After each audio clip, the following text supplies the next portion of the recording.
আসসালামু আলাইকুম। এটিএন বাংলার সাপ্তাহিক আলোচনা অনুষ্ঠান স্বাস্থ্য চিকিৎসা বিষয়ক ডক্টর স্টেশনে স্বাগত জানাচ্ছি। আজকে 29শে সেপ্টেম্বর বিশ্ব হার্ট দিবস। হার্ট হৃদযন্ত্র আমাদের আজকের বিষয়, হৃদযন্ত্রের সুস্থতা। আমরা দেখতে পাচ্ছি যে এই রোগটি সংক্রামক না হয়েও সংক্রামিত রোগের মতোই বেড়ে যাচ্ছে।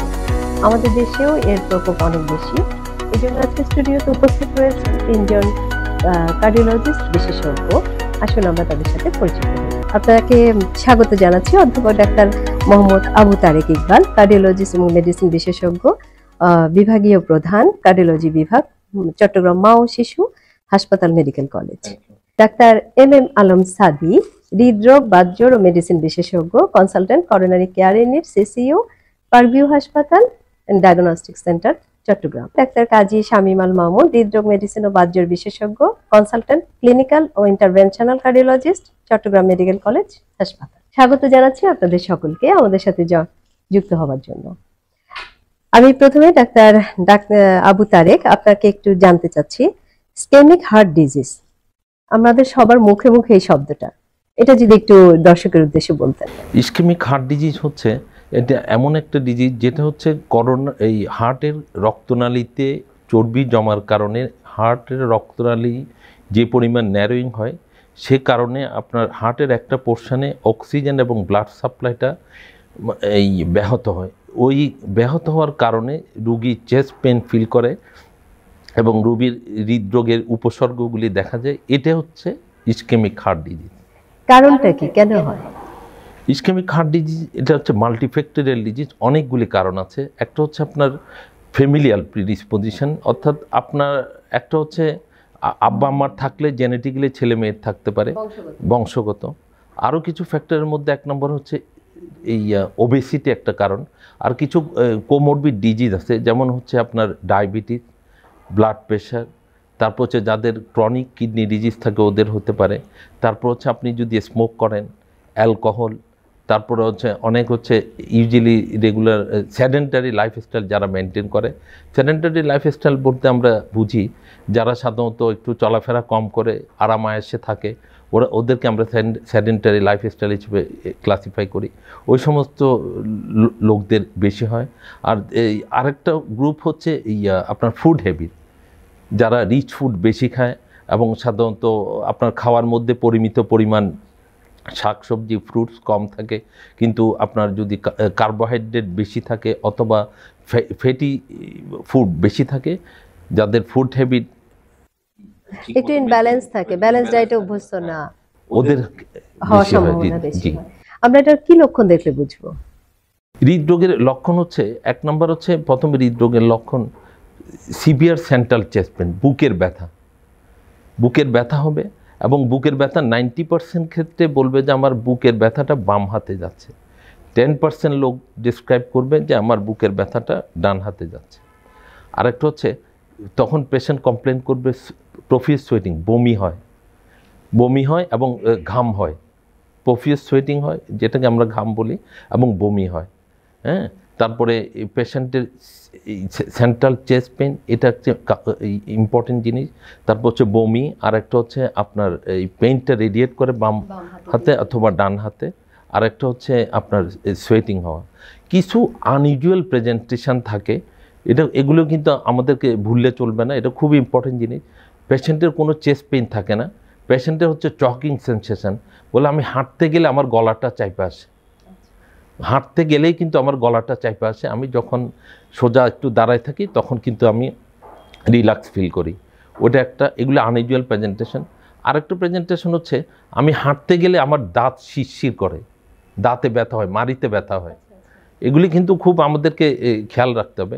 আমি যখনই হাঁটতে যাই, যখনই একটু এক্সারশন করি, আমার দাঁত ব্যথা করে, মাড়িতে ব্যথা করে, আবার দাঁড়ায় থাকলে কিন্তু কমে যায়।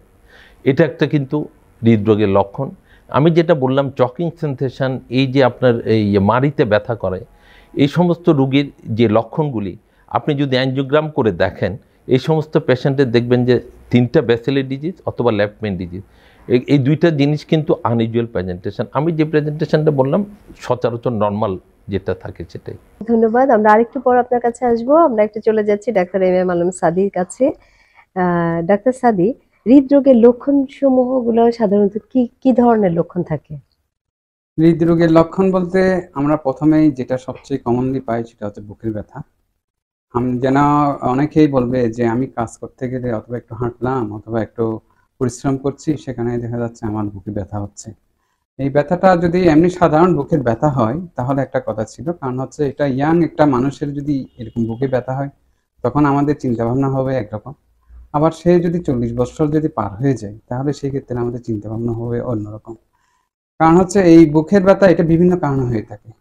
যেমন একটা হচ্ছে কমন পেপটিক আলসার ডিজিজ, সেটাতে যেরকমভাবে বুকের ব্যথা হবে, একটা মানুষের একটা লাংসের মধ্যে একটা দেখা যাচ্ছে নিউমোনিয়া হয়েছে, তারও এরকমভাবে বুকের ব্যথা হতে পারে। সুতরাং এই যে এটা যে বিভিন্ন কারণে বুকের ব্যথা যেগুলো হয় সেটার ক্ষেত্রে এইজ একটা গুরুত্বপূর্ণ বিষয়। এছাড়া একজন মানুষের দেখা যাচ্ছে সে ওই সুন্দরভাবে সাজিয়ে গুছিয়েই বলবে যে আমার এই বুকের ব্যথাটা সবসময় সে একদিক থেকে অন্যদিকে যাচ্ছে, যেমন এখান থেকে বুক ব্যথাটা হাতে চলে আসে, অথবা এদিকে নিচের মাড়ি দেখা আছে সেই জায়গাতে হচ্ছে এটা ওখানে যে চলে যায়, অথবা এখানে কেমন জানি একটা বুকের পিছনেও অনেক সময় এরকম ব্যথাটা রেডিয়েট করে। সুতরাং বিভিন্নভাবে এটা প্রেজেন্ট করতে পারে। সাধারণত কিরকম ব্যথাটা কি পর্যায়ে গেলে ডাক্তার মানে চিকিৎসকের কাছে আসবে, একটু দর্শকের জন্য বলেন। হ্যাঁ, এখন আমরা যেটা কমনলি পাই সেটা হচ্ছে আমরা কয়েকটা প্রশ্ন করি। একটা মানুষ যখন বুকের ব্যথা নিয়ে আসবে তাকে আমরা জিজ্ঞেস করি না, আমি বলছিলাম যে বাসায় যখন তার পেইনটা হচ্ছে, অনেকে তো বলে অ্যাসিডিটির ব্যথা, এটা ব্যথা, এরকম আমরা বলি না? তো ওরকম মানে কোন পর্যায়টা গেলে চিকিৎসকের কাছে যাবেন? ইউজুয়ালি এই ব্যথাটা দেখা যাচ্ছে সে নর্মালি একজন অ্যাসিডিটির ব্যথা, পেপটিক আলসার ডিজিজের যে ব্যথাটা সেটা ম্যাক্সিমাম হচ্ছে 10 থেকে 15 মধ্যে দেখা যাচ্ছে তার এটা সেরে যায় ইউজুয়ালি যখন উপযুক্তভাবে ওষুধপত্র খায়। কিন্তু দেখা যাচ্ছে এই ক্ষেত্রে সব রোগীর ক্ষেত্রে সেটা আর থামে না। দেখা যাচ্ছে তার অ্যাসিডিটি, তার যেটা এতক্ষণ ধরে ব্যথা ব্যথা ব্যথা বলছিল সেটা রিলিভ হয় না সে। সুতরাং দেখা যাচ্ছে তার এইরকম ব্যথাটা হচ্ছে সাস্টেইন, এটার নেচারটাই হচ্ছে সাস্টেইন, এবং এটার সাথে দেখা যাচ্ছে তার আরো কিছু অসুবিধা দেখা যাবে। সেটার মধ্যে তার বমি বমি ভাব লাগছে অথবা বমি হয়ে গিয়েছে, তার সাথে করে তার দেখা যাচ্ছে যে এই ব্যথাটা যেন মুভ করছে। এইসব জিনিসগুলো দেখে তার একটা এখন যেহেতু এটা বিভিন্ন মিডিয়া অথবা বিভিন্ন দেখে মানুষের এখন কিছুটা আইডিয়া হয়েছে যে ব্যথাটা কিরকম ভাবে আসতে পারে, যার জন্য সে বুঝতে পারে যে কিছুটা আইডিয়া নেই, তারপরে চিন্তা করে যে না এবার বোধহয় আমাকে নেক্সট একটা স্টেপে যাওয়া দরকার, তখন ওই সে মুভ করে। কি কি আপনার কাছে যখন পেশেন্ট আসলো কি কি পরীক্ষা নিরীক্ষা করে আপনি কনফার্ম হবেন যে তার এই সমস্যাটাই হয়েছে? অনেক ধন্যবাদ। মূলত পক্ষে একটা জিনিস আমরা মেইনলি করে দিই, সেটা হচ্ছে একটা ইসিজি মিনিমাম করুন। মিনিমাম ইসিজি করে আমাকে একটু দেখান। কারণ হচ্ছে ইসিজি আমাদেরকে এক নাম্বার হচ্ছে স্কুলে যেরকম একজন শিক্ষকেই প্রথম দাঁড়িয়ে যায় আমাদেরকে শিক্ষা দেওয়ার জন্য, ইসিজিটাও হচ্ছে ঠিক তেমনি। এই ডিজিজের ক্ষেত্রে প্রথমে এসে যে দাঁড়ায় সেটা হচ্ছে একটা ইসিজি। ইসিজিতে হচ্ছে প্রাথমিকভাবে আমাদেরকে আইডিয়া দিয়ে দেবে যে কি হয়েছে না হয়েছে। না দেখা গেল যে ইসিজিটা নর্মাল আছে কিন্তু তারপরেও আমার কাছে সন্দেহ হচ্ছে যে এটা, সেই ক্ষেত্রে আমরা নেক্সট আরেকটা পরীক্ষাতে যাবো, সেটা হচ্ছে ট্রপোনিন আই, যেটাতে তার ব্লাডের মধ্যে কোনো রকম তার এই হার্ট অ্যাটাক অথবা হার্টের যে অসুবিধাগুলো আছে সেগুলোর জন্য ওটা রাইজ করছে কিনা। তো যদি দেখা যাচ্ছে ইসিজি নর্মাল আছে কিন্তু আমার মনে হচ্ছে যে এটা হার্ট ডিজিজ, তাহলে সেই ক্ষেত্রেও কিন্তু আমরা অবজারভেশনের জন্য হলেও তাকে ভর্তি হতে বলি। অনেক ধন্যবাদ। আমরা ডাক্তার কাজী শামীম আল মামুনের কাছে আসছি। এবারে স্লোগান, যেহেতু বিশ্ব হার্ট দিবস, use heart for every heart, এটা দিয়ে জনগণকে কি বার্তা দিচ্ছে? ধন্যবাদ। আসলে আজকের এই অনুষ্ঠানে এটিএন বাংলা এবং ডেল্টা হেলথ কেয়ারকে আমি ধন্যবাদ জানাই যে আমাকে আমন্ত্রণ জানানোর জন্য। শুরুতে আমি সবাইকে বিশ্ব হার্ট দিবসের শুভেচ্ছা জানাচ্ছি এবং প্রতি বছর এই 29শে সেপ্টেম্বর বিশ্ব হার্ট দিবস পালন করা হয়। এটার একমাত্র এবং ব্যাপক কারণ হলো কোনো মানুষের মাঝে সচেতনতা ডেভেলপ করা। যে আমরা জানি যে কার্ডিওভাস্কুলার ডিজিজ, হৃদরোগ এবং হৃদরোগের সাথে যে রক্তনালীগুলো রয়েছে এগুলোর ডিজিজ এবং এগুলোর কমপ্লিকেশনের কারণে প্রতি বছর প্রায় 100 মিলিয়নের বেশি লোক মারা যায় এবং এই রোগের কারণে বিভিন্ন ডিসএবিলিটি বা মরবিডিটি, অসুস্থ হয়ে জীবন কাটায় আরও প্রায় 200 মিলিয়ন লোকজন। তো এই জন্য এই রোগটা যেহেতু কিছুটা প্রিভেনশন করা সম্ভব এবং এর প্রতিকারও সম্ভব, ভালো চিকিৎসা নিলে দ্রুত ভালো হয়ে যায়, সেজন্য এই রোগের একটা গণসচেতনতা দরকার। সেজন্য একটা দিবসের প্রয়োজন পড়ে। আর যে কোনো দিবসকে গুরুত্ব বহ করার জন্য একটা স্লোগান দরকার। স্লোগানটা এবার ঠিক করা হয়েছে, use heart for every heart. দেখেন এখানে শুরুতে ইউজ করা হয়েছে যে ইউজ হার্ট। এখানে একটু ভিন্নভাবে চিন্তা করতে হবে যে একটা হৃদয়ের ব্যবহারটা আমরা কি করব। দেখুন আমরা হৃদয়কে বলি, হার্টকে বলি, it is the first sign and last sign of the life. জীবনের শুরু একটা বাচ্চা মায়ের পেটে আছে কিনা এটা হার্টবিট দেখে আমরা দেখি, একটা লোক মারা গেল কিনা এটাও আমরা হার্টবিট দেখেই সিদ্ধান্ত নিই। তো এই জন্য হার্টটা খুব গুরুত্বপূর্ণ অর্গান। আমাদের হার্টটাকে বড় করে চিন্তা করতে হবে, হার্টটাকে ব্যাপক অর্থে ব্যবহার করতে হবে, মানুষের উপকারের জন্য এটা ব্যবহার করতে হবে, মানুষকে অ্যাওয়ারনেস ডেভেলপ করার জন্য এটাকে ইউজ করতে হবে। এই জন্য মানুষকে হেল্প করার জন্য, মানুষের সুচিকিৎসার জন্য আমার হৃদয়ের ইউজটাকে বাড়াতে হবে। এর পরের পোর্শনে যেটাকে দেওয়া হয়েছে যে ফর এভরি হার্ট, এটা এই যে ফর ইউজ করার কারণে এই স্লোগানের ব্যাপকতাটা বৃদ্ধি পেয়েছে। যে ফর মানে বিশাল আকারে ব্যবহার করেন, এটাকে আমরা বলি যে মিনিমাম 3টা বড় বড় পিলার ইউজ করে, যে for use heart, heart for humanity, for air pollution, for you, এই 3টা বড় বড় পিলারকে ব্যবহার করা হয়েছে। এই ইউজ হার্ট ফর হিউম্যানিটি যদি আমরা চিন্তা করি, আমরা দেখেছি যে আমাদের এই পৃথিবীর মধ্যে মানব সভ্যতায় সবচেয়ে বড় জিনিস, মানুষই মূল অর্গান। তো মানুষকে আমাকে বাঁচিয়ে রাখতে হবে। তো মানুষের হার্টকে বাঁচিয়ে রাখতে পারলেই সে বেঁচে থাকবে। হার্টকে যদি আমি সুস্থ রাখতে পারি সে সুস্থ থাকবে। তাহলে আমি যদি কেউ বাজে অভ্যাসে আছে, স্মোকিং করে, অ্যালকোহল করে, ওভারওয়েট আছে, একে যদি আমি একটা সচেতনতা বৃদ্ধি করে এগুলো কমিয়ে দিতে পারি, তার হার্টটাকে আমি বাঁচিয়ে দিলাম। আবার কেউ অনেক রুগী অসুস্থ হয়ে গেছে, তার সুচিকিৎসার যদি ব্যবস্থা করতে পারি তাহলে সে বেঁচে গেল। তার সুচিকিৎসার ব্যবস্থা করা, তাড়াতাড়ি চিকিৎসা নেওয়ার ব্যবস্থা থাকা, এটা বেসরকারি হোক প্রাইভেট হোক যে কোনো সেক্টরে, তাহলে আমরা হিউম্যানিটির জন্য কাজ করলাম। আবার আমি যদি আরেকটু বলি যে ইউজ ফর এয়ার পলিউশন, আমরা একটা ডাটা দেখছি যে প্রায় 25% হার্ট ডিজিজের অন্যতম কারণ এয়ার পলিউশন। এই যে ইন্ডাস্ট্রিয়াল এয়ার, প্রতিদিন গাড়ি ঘোড়া চলতেছে, এগুলার যে ধুলাবালি, এগুলার কারণেও প্রায় 25% মর্টালিটি হয় হার্ট ডিজিজের। তো এই জন্য একটা সচেতনতা ডেভেলপ করতে হবে আমাদের এই প্ল্যানেটকে, আমাদের এই পৃথিবীটাকে সুন্দর এয়ার রাখার জন্য। গ্রিন হাউস ইফেক্টকে আমাদের পরিবেশটাকে বাঁচাতে হবে, পরিবেশকে সুন্দর করতে হবে। আমরা গাড়ি বাদ দিই না, আমরা হেঁটে স্কুলে যাই, হেঁটে অফিসে যাই, সাইক্লিং করি, তাহলে আমার হার্টও ভালো থাকবে, পরিবেশও ভালো থাকবে। তো এই জন্য আমরা বলি যে air pollution is important issue. এটার জন্য শর্ট টার্ম আমাদের ব্যবস্থা গ্রহণ করতে হবে, লং টার্ম সরকারিভাবে বিভিন্ন আইন কানুন আসতে হবে যাতে আমাদের এয়ার পলিউশন কম হয়। নেক্সট আমি বলি, শেষ করছি, এরপরে আমরা বলি যে ইউজ ফর ইউ, আপনার প্রতি গুরুত্ব দিচ্ছি, আমার প্রতি গুরুত্ব দিচ্ছি। কেন গুরুত্ব দিচ্ছ? কারণ হলো যে সাইকোলজিক্যাল ট্রমা এটা পার্সোনাল ইস্যু। আমার personal tension, psychological stress heart attack হওয়ার মাত্রাকে দ্বিগুণ করে ফেলে।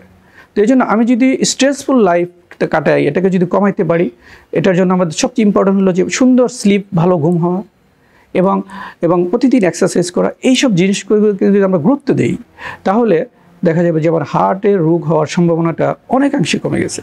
তো এই জন্য এবারে স্লোগান আমরা একটাই, মানুষের মধ্যে একটা সচেতনতা ডেভেলপ করি যাতে সব মানুষেরই হার্ট সুন্দর থাকে। অসংখ্য ধন্যবাদ আপনাকে। আপনি যে স্লোগানের যথার্থ একটি ভাব সম্প্রসারণ করলেন, আশা করছি দর্শক এটাকে উপলব্ধি করবে এবং মেনে চলবে।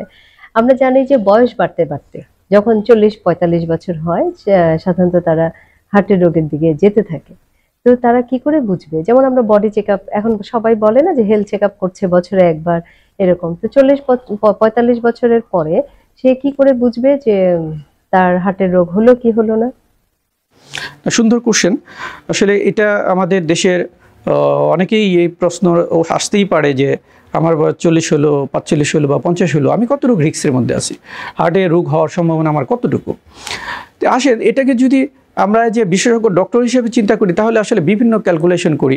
আমরা তার হিস্ট্রি দেখি, তার কিছু ক্লিনিক্যাল এক্সামিনেশনের মাধ্যমে তার কিছু ডাটা নেই, এরপরে কিছু বায়োমার্কারগুলো দেখি, কিছু পরীক্ষা নিয়ে বায়োমার্কার দেখি। 3টার ইভ্যালুয়েশন করেই আমরা বলি যে আপনার আগামী 10 বছরে হার্টের এই হওয়ার সম্ভাবনা আছে, আপনি এখন থেকে সচেতন হন। আর যদি আপনি বলেন যে আমি সাধারণ মানুষের জন্য এই জিনিসটাকে কীভাবে সহজ করতে পারি এইভাবে যে দেখুন, আপনার বয়স 40 বা 50, আপনার হার্টের সমস্যা হওয়ার সম্ভাবনা আছে কি না আপনি নিজে জাস্টিফাই করেন না, কারণ হার্ট তো আপনাকেই চিন্তা করতে হবে। তাহলে আপনাকে জানতে হবে যে বয়স বাড়লে হার্টের সমস্যা বাড়তে পারে, একটা তাহলে যে বয়স যত বাড়তে থাকবে আপনার সচেতনতা বাড়তে হবে। সেক্সের ক্ষেত্রে মেলদের একটু বেশি হয়, ফিমেলদের কম হয়। রেস যদি ধরি তাহলে আফ্রিকান আমেরিকানদের যে একটু বেশি হয়, আমেরিকানদের কম, আমাদের এরপরে। এই হলো একটা হলো ফিক্সড রিস্ক ফ্যাক্টর। এরপরের যে রিস্ক ফ্যাক্টরগুলো আছে এগুলা যার যে রিস্ক ফ্যাক্টর যার বেশি হবে, যে নাম্বারটা যার বেশি হবে তার রিস্ক বেশি।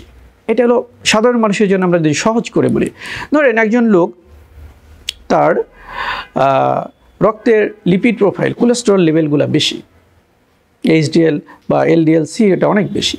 এটা যদি 1 নম্বর ধরি তাহলে তার যার এটা থাকবে তার ধরেন 1 পয়েন্ট দিলাম। যার ওভারওয়েট, ওজনটা বেশি, অবেসিটি বেশি, বিএমআই করে আমরা দেখলাম যে তার ওভারওয়েট, সে অবেসিটিতে পারে, তাহলে তার রিস্ক বেশি। নাম্বার 3, সে সেডেন্টারি ওয়ার্কার, ফিজিক্যাল ইনঅ্যাক্টিভিটি কম করে, নর্মালি বসে উঠে বসে চলাফেরা অফিস করে জীবনযাপন কাটায়, এই ওয়ার্কারগুলো একটা রিস্ক ফ্যাক্টরের মধ্যে পড়ে। 3 নম্বর, তার যদি ডায়াবেটিস থাকে বা এর সাথে যদি আদার কোনো কোমরবিড ডিজিজ থাকে, লাইক কিডনি ডিজিজ থাকে বা মেটাবলিক সিনড্রোম থাকে, তাহলে তার রিস্ক ফ্যাক্টর আরেকটা বেড়ে গেল। এরপরে আসেন, সে যদি স্মোকার হয় অথবা অ্যালকোহল সেবন করেন তাহলে তার রিস্ক আরেকটা ভালো। সে যদি স্ট্রেসফুল লাইফ কাটায়, তার লাইফটা খুব স্ট্রেসে ভরা, সে বাপ মায়ের বড় ছেলে, তার উপর চাপ বেশি, দায়িত্ব বেশি, অথবা সে অফিসে জব করে, দেখবেন যে অফিসের জবের বসটা এত চাপ দেয় যে এদের 10 বছর পরে ডায়াবেটিস পেশেন্ট নিয়ে আসে আমাদের কাছে। তো এই যে স্ট্রেসফুল লাইফ, তো এটাও একটা রিস্ক ফ্যাক্টর যে তার কার্ডিওভাস্কুলার ডিজিজ হওয়ার জন্য, হার্টের রোগ হওয়ার জন্য। এছাড়া এরপরে নাম্বার সবচেয়ে গুরুত্ব যে আপনার ডায়েটারি হ্যাবিটটা কেমন। যদি ডায়েটারি হ্যাবিটে সে সল্ট ইনটেক বেশি করে, ফ্যাটি ডায়েট বেশি খায়, ড্রিঙ্কস বেশি খায়, তো এগুলা তার রিস্ককে বাড়াবে। তাহলে আমি এই যে 6-7টা রিস্ক বললাম, যার 2টা বা 3টার বেশি রিস্ক ফ্যাক্টর থাকবে যে ইয়েস আমার আছে, তাহলে তার রিস্ক বেশি। আর যার নাই, কম, কন্ট্রোলে রাখতে পারছে, ব্লাড প্রেশার কন্ট্রোলে রাখতে পারছে, ওয়েট কন্ট্রোলে রাখতে পারছে, এক্সারসাইজ করছে, খাওয়া দাওয়া কন্ট্রোল করছে, নর্মাল লাইফ লিভ করছে, সে রিস্ক ফ্রি। আসলে সবগুলো কথা শুনে যেটা মনে হলো যে আমাদের জীবনযাত্রার যে পদ্ধতিটা, এই পদ্ধতিটা আসলে খাওয়া থেকে শুরু করে, ঘুম থেকে শুরু করে সবটাই মিলেই হচ্ছে আমাদের একটা ব্যালেন্স ওয়েতে চলতে হবে, তবেই সুস্থ থাকা যাবে। আমি ডাক্তার MM আলম সাদির কাছে একটু আসছি যে অ্যাসপিরিন এবং হৃদরোগ ওতপ্রোতভাবে আমাদের লোকের মুখে মুখে, একটু যদি বুঝিয়ে বলতেন। অ্যাসপিরিন হচ্ছে বহুত পুরাতন একটা ওষুধ, অনেক দিনের পুরনো। কিন্তু এই অ্যাসপিরিন প্রথম যখন আবিষ্কার হলো, দেখা গেল যে এটা বেশ কিছু মানুষের জন্য উপকার নিয়ে এসেছে।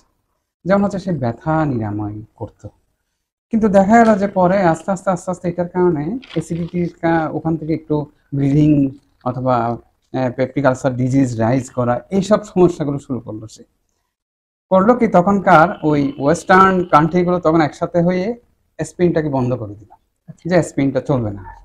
কিন্তু দেখা গেল যে অ্যাসপিরিন পরবর্তীতে আবার দেখলো যে সে যতটুকু না ক্ষতি করছে তার চেয়ে বেশি সে উপকার করছে, আরো অনেক বেশি। কারণ হচ্ছে দেখা গেল যে অ্যাসপিরিন একটা ওষুধ যে দামে কম কিন্তু কাজে অনেক বেশি। যেমন একজন পেশেন্ট আসছে হার্ট ডিজিজ নিয়ে, তাকে আমি কিছু দিতে না পারি, অন্তপক্ষে এই সামান্য একটা ওষুধ দিয়ে তাকে তার উন্নতিটা করে দিতে পারি। এটা হচ্ছে অনলি সিম্পলি অ্যাসপিরিন। অ্যাসপিরিনের সুবিধাটা কি? অ্যাসপিরিন কি কাজ করছে?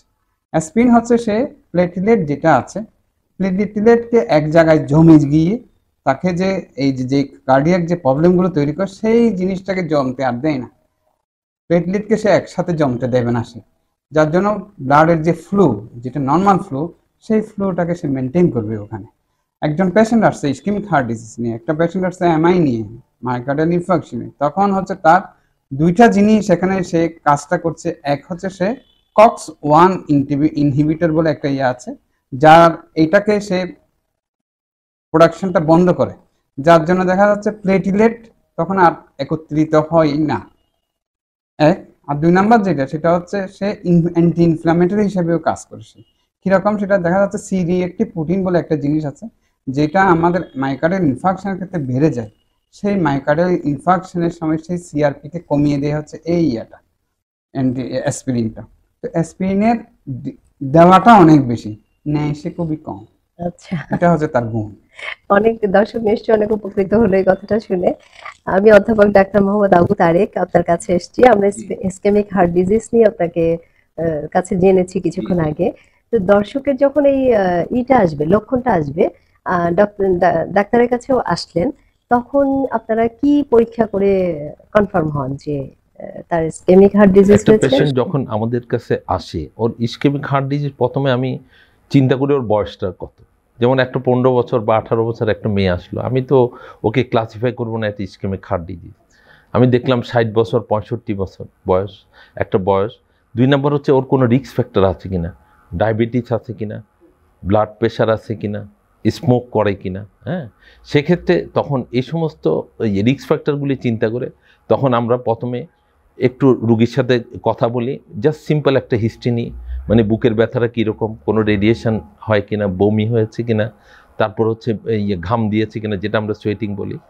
এরপর আমরা যেটা আমার উইথিন হাতের মধ্যে যেটা আছে সেটা হচ্ছে একটা ইসিজি, আমরা ইসিজি করি। অনেক ক্ষেত্রে দেখা যায় ischaemic heart disease 90% ECG normal. হ্যাঁ, সেক্ষেত্রে আমরা আরেকটা ব্লাড টেস্ট, হয়তো একটু আগে ডাক্তার সাদি বললো, সেটা আমরা ট্রপোনিন আইটা টেস্ট করতে পারি। ট্রপোনিন আই হচ্ছে যখন হার্টের মাসেলটা নেক্রোসিস হয়, ওর থেকে বের হয়, তখন যাদের ইসকেমিক হার্ট ডিজিজ থাকে সেক্ষেত্রে ট্রপোনিনটা বাড়তে পারে।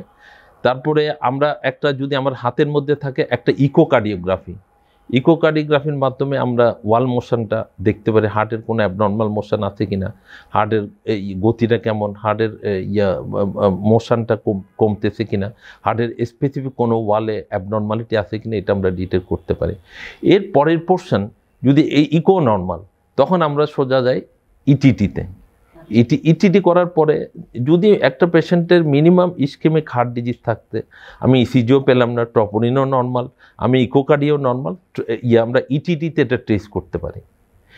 হ্যাঁ, এর পরের অপশান ইটিটি যাদের পজিটিভ হয়, ইটিটিতে যদি আমরা সুনিশ্চিত হই যে ওনার ইসকেমিক হার্ট ডিজিজ আছে, পরে আমরা এনজিওগ্রাম করি। এনজিওগ্রামটা একটা পরীক্ষা, এটা কোনো চিকিৎসা না। এনজিওগ্রামের পরে যদি কোনো ব্লক থাকে আমরা স্টেন্টিং করতে পারি। যদি ব্লকের সিভিয়ারিটি বেশি হয়, মাল্টিপল ব্লক হয়, সেক্ষেত্রে বাইপাস একটা অপশান থাকে।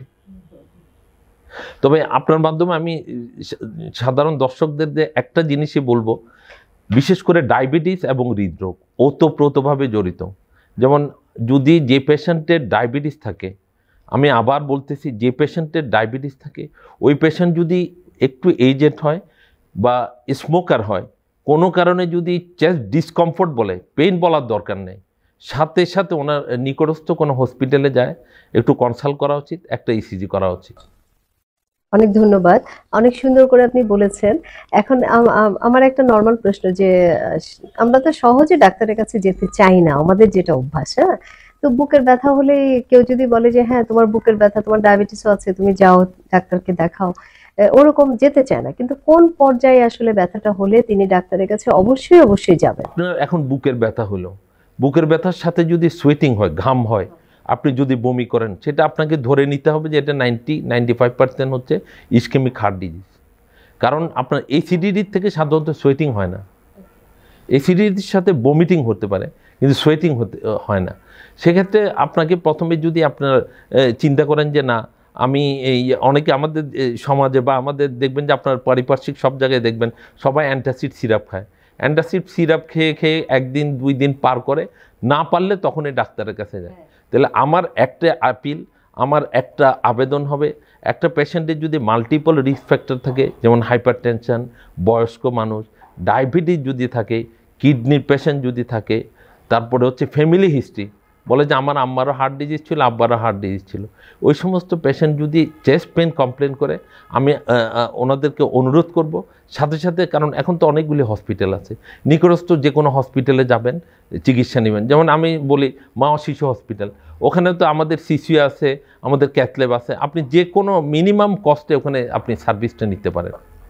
অনেক ধন্যবাদ। যেহেতু আমরা বলছি যে চিকিৎসা এখন বাংলাদেশে একদম সুলভেই পাওয়া যাচ্ছে, চট্টগ্রামেও আছে। এখন যে কোনো জায়গাতে মানুষজন যারা মানে ইয়াতে আছে আর কি, তাদের নিকটস্থ যে কোনো জায়গাতে দেখা যাচ্ছে একজন ডাক্তার সাহেব আছেন এবং উনি জানেন যে কোন জায়গায় একটা ইসিজি করানো যাবে। সেটাই। সুতরাং উনি যদি সাসপেক্ট করেন যে এটা একটা কার্ডিয়াক ডিজিজ এবং কার্ডিয়াক পেইন, সেই ক্ষেত্রে উনিও আশা করি এটা খুব র্যাপিডলি আমরা একটা ইসিজি পেতে পারি। ইসিজি পাওয়া মানে হচ্ছে যেন আমরা একটা গোল্ড যেন হাতে পেলাম। আমি সেটাই বলছিলাম যে আমাদের এখন, আগে হয়তো চিকিৎসা সেবাটা একটু দুষ্প্রাপ্য ছিল, এখন কিন্তু অনেক সহজেই আমরা হাতের কাছে পাচ্ছি। ডাক্তার তারেক যেটা বলছিলেন হাইপার টেনশনের কথা, আমি একটু শামীমাল মামুনের কাছে বলছি যে হাইপার টেনশন আমরা সব সময় বলছি, কিন্তু আমরা কিন্তু অনেক অসচেতন এই বিষয়টা নিয়ে। কেউ বলে যে আমার প্রেশার আগে ছিল এখন নাই, এরকম একটা কথা বলে, বা ওষুধ শুরু করেছিল বন্ধ করে দেয়, নিজেরা বন্ধ করে দেয়। অনেক ধরনের অনেক অনেক শিক্ষিত লোকজন করে এই কাজটা। আপনি হাইপার টেনশনটা নিয়ে একটু ক্লিয়ার করেন। হাইপার টেনশনও একটা খুব গুরুত্বপূর্ণ বিষয় আমাদের হৃদরোগের মধ্যে। দেখুন, হাইপার টেনশন এখন প্রতিটা ফ্যামিলিতেই আছে। আমার ফ্যামিলি বলেন বা কারো আত্মীয় স্বজন বলেন যে হাইপার টেনশন হয় নাই, ব্লাড প্রেশার বেশি না, ওষুধ খায় না, এরকম লোক কম পাওয়া যায়। তাহলে আমরা একটু ভয় পাচ্ছি কেন ইদানিং? ভয় পাচ্ছি এই জন্য, ইদানিং আমরা দেখতে পাচ্ছি, আগে দেখতাম যে যাদের বয়স 50-এর উপর তাদের হাইপার টেনশন বেশি হতো। ইদানিং আমরা দেখি যে 20 বছর পরে 25, 30, 35 ইয়াং ম্যান অর ওম্যান তারা হাইপার টেনশন নিয়ে আসতেছে। এখন এই জন্য ইয়াংদেরও এখন হাইপার টেনশন হচ্ছে। হ্যাঁ, ইয়াংদের ক্ষেত্রে ব্লাড প্রেশারের মাত্রাটা উপরেরটা এত বাড়ে না, ধরেন 140 বা নিচেরটা বেড়ে যায় 95, উপরেরটা মোটামুটি কাছাকাছি, নিচেরটা বেশি 95, 100। আবার যারা একটু বয়স্ক তাদের দেখা যায় যে উপরেরটাও বেশি, নিচেরটাও বেশি, 180, এদিকে 100, 180, 95 এরকম। এখন এই হাইপার টেনশন নিয়ে আমরা যদি ইয়াংরা মনে করি যে আমার কিছু হবে না, আমার কোনো ওষুধ লাগবে না, মেডিসিন লাগবে না, তাহলেই কিন্তু বিপদ। কারণ এই হাইপার টেনশন এমন একটা রোগ, গত বছরের ডাটাতে দেখা গেছে প্রায় 10 মিলিয়ন পিপল মারা যায় হাইপার টেনশন রোগের কারণে, হাইপার টেনশন রিলেটেড কমপ্লিকেশনের কারণে। এবং অনেক রোগের এই যে আপনি মাথায় যে স্ট্রোক হয় তার 95% কারণ হলো হাইপার টেনশন। এই যে কিডনি ড্যামেজ হচ্ছে, কিডনি আস্তে আস্তে দুর্বল হয়ে যাচ্ছে, কিডনির কারণে মানুষ সিকেটের রোগী হয়ে ডায়ালাইসিস নিতে হচ্ছে, এটার অন্যতম কারণ হাইপার টেনশন কন্ট্রোল না থাকা। তো এই যে স্ট্রোক হওয়া, চোখে ঝাপসা দেওয়া, চোখের ক্ষতি হওয়া, কিডনির ক্ষতি হওয়া, হার্টের, এই যে স্যার বললেন ইসকেমিক হার্ট ডিজিজ, এই স্যার বলতেছেন হার্টের বিষয় নিয়ে, এই ডিজিজগুলো কিন্তু হাইপার টেনশন থাকলে এই হওয়ার চান্স আরও বেশি বেড়ে যায়। তো এখন এই জন্য আমরা যদি এই টার্গেট অর্গানগুলোকে বাঁচাতে চাই, আমার ব্রেনকে বাঁচাতে চাই, আমার চোখ, আমার হার্ট, আমার কিডনি এবং আমার ব্লাডের সার্কুলেশনের নালীগুলোকে যদি রক্ষা করতে চাই, তাহলে অবশ্যই আমাকে হাইপার টেনশনকে গুরুত্ব দিতে হবে। এর ব্যাপারে আমাদের এবং সবার সচেতনতাটা খুবই জরুরি। আমি এখানে একটু যোগ করি যে প্রেগন্যান্সি অবস্থায় যে হাইপার টেনশনটা আসে, সেটাতে যখন ওষুধ দেয় চিকিৎসকরা, তখন তো তিনি খাচ্ছেন, ডেলিভারির পর কি বন্ধ করে দিবে? হ্যাঁ, এটা খুব গুরুত্বপূর্ণ কোশ্চেন। আসলে আমরা প্রেগনেন্সিতে যে হাইপার টেনশনগুলো হয় এগুলো কয়েকটা ক্যাটাগরিতে ভাগ করি। একটা হলো এই প্রেগনেন্ট মহিলা, আগে তার প্রেশার ছিল, সে ওই প্রেশার নিয়ে এখন আরও বেড়ে গেছে, এটা হতে পারে। অথবা আরেকটা বলি pregnancy induced hyper tension, pregnancy হওয়ার কারণেই তার প্রেশারটা ডেভেলপ করছে। এটা সাধারণত 20 উইক্সের পরে হয় এবং এটা আবার ডেলিভারি হওয়ার 1-1.5 মাসের মধ্যে চলে যায়, ভালো হয়ে যায়, এটার জন্য কোনো মেডিসিন লাগে না। কিন্তু যদি কোনো সেকেন্ডারি কজে হয়, আগে থাকতে পেয়ে আসে, তাহলে কিন্তু তার কন্টিনিউয়াস ওষুধটা লাগবে। কিন্তু একদম অ্যাবসোলিউটলি প্রেগনেন্সি ইনডিউসড যে হাইপার টেনশন, এটা আসলে প্রেগনেন্সির উপর নর্মালি ভালো হয়ে যায়, এটার জন্য ওষুধ লাগে না। যে কোনো বয়সে হাইপার টেনশন হয়েছে, চিকিৎসাটা কি? চিকিৎসা তো আসলে আমরা চিন্তা করি যে হাইপার টেনশন হয়েছে, এই কথাটা সহজ, কিন্তু এটা ডাক্তারদেরকে বলতে হবে খুব চিন্তা করে। কেন বলি? কারণ আমাদের হাইপার টেনশন বলতে, এই কথাটা বলতে গেলে আমরা সাধারণত যে জিনিসটা করি ব্লাড প্রেশারটা মাপি। তো এই জন্য ব্লাড প্রেশার মাপাটা অ্যাকুরেট হলো কি না, this is very much important. দেখুন, আমার চেম্বারে একজন পেশেন্ট দৌড়ে আসলো, ডাক্তার সাহেব আমার খারাপ লাগতেছে, প্রেশার মাপেন, হাতটা বাড়িয়ে দিল। তা আমি যদি এইভাবে তার প্রেশারটা মাপে, আমি তো বেশি পাবো। এটা মাপলে তাকে যদি আমি বলি যে আপনার হাইপার টেনশন হয়েছে, উচ্চ রক্তচাপ হয়েছে, এটা ঠিক হবে না। একজন লোক এসে চেম্বারে ঢুকেই বসে আমারটা আগে দেখেন, এটা হলে হবে না। আমরা বলি যে ব্লাড প্রেশার মাপারও যে ক্রাইটেরিয়া, যে গাইডলাইন আছে, এটাকে ফলো করতে হবে। একটা লোক প্রেশার মাপার জন্য বসতে গেলে তাকে কফি, সিগারেট, এক্সারসাইজ আধা ঘন্টা বন্ধ রাখতে হবে। তাকে কাম অ্যান্ড কোয়াইট থাকতে হবে 3 থেকে 5 মিনিট। তাকে সুন্দরভাবে বসতে হবে। তাকে একটা চেয়ারে বসলো, এভাবে তাকে প্রেশার মাপতে চাইলো হবে না। তাকে চেয়ারে হেলান দিয়ে বসতে হবে, হাতটা সাপোর্টে রাখতে হবে, হাতলের উপর রাখতে হবে, পাটা ক্রস রাখা যাবে না, পাটা সোজা রাখতে হবে। এটা হলো পেশেন্টের জন্য জরুরি। আর ডাক্তারের জন্য কি জরুরি, তাকে ওই যে 3 থেকে 5 মিনিট রেস্টে সে রাখবে, একদম কাম অ্যান্ড কোয়াইট রুম একটা হতে হবে, প্রেশারটা ভালো মেশিন দিয়ে তাকে মাপবে, প্রেশারটা সুন্দর লেভেলে রেখে সে আস্তে আস্তে প্রেশারটা মাপবে, কমপক্ষে 2 থেকে 3টা রিডিং তাকে নিতে হবে। অসংখ্য ধন্যবাদ আপনাদের তিনজনকে স্টুডিওতে এসে সময় দেওয়ার জন্য এবং খুব গুরুত্বপূর্ণ একটা বিষয় আমাদের দর্শককে শেয়ার করার জন্য।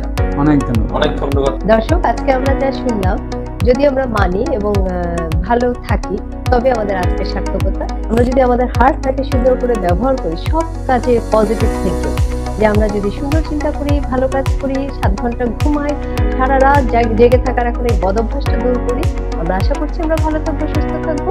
নিশ্চয়ই আমরা সুস্থ থাকা মানেই তো দেশের উন্নতি। আমরা ভালো থাকবো। সামনের অনুষ্ঠান দেখার আমন্ত্রণ জানিয়ে শেষ করছি। ধন্যবাদ।